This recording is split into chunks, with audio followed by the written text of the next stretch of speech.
Respirer, voilà que ce besoin vital est devenu cancérigène. L'air qui nous entoure est plus ou moins pollué par les transports, les émissions agricoles ou industrielles. Mais selon l'OMS, plus de 220 000 personnes sont mortes en 2010 d'un cancer du poumon provoqué par la pollution atmosphérique.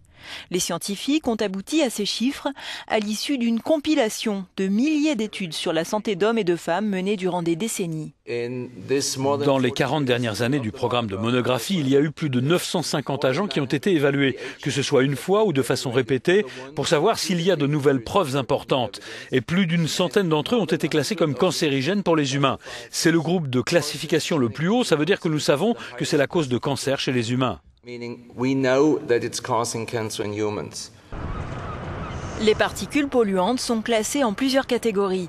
Parmi les plus nocives, on retrouve les matières microscopiques en suspension.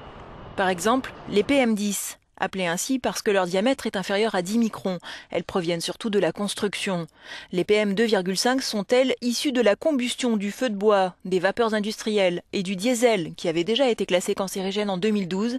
Elles pénètrent dans les voies respiratoires et dans le sang. Autre polluant majeur, l'ozone O3, qu'on trouve surtout en période estivale et qui implique des polluants issus du transport routier, de l'agriculture et de l'industrie manufacturière. Il affecte les végétaux et entraîne une inflammation des bronches et des poumons chez l'homme.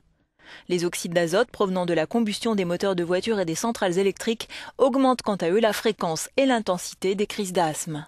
Le Centre international de recherche sur le cancer recommande de classer cette pollution atmosphérique dans le groupe 1 des substances cancérigènes, celui qui regroupe l'amiante, le plutonium ou la fumée de cigarette. Les populations des pays émergents sont particulièrement concernées par cette pollution atmosphérique. Croissance industrielle rapide, essor démographique, ces facteurs transforment l'environnement de certaines mégalopoles, comme ici à New Delhi, en tueurs invisibles.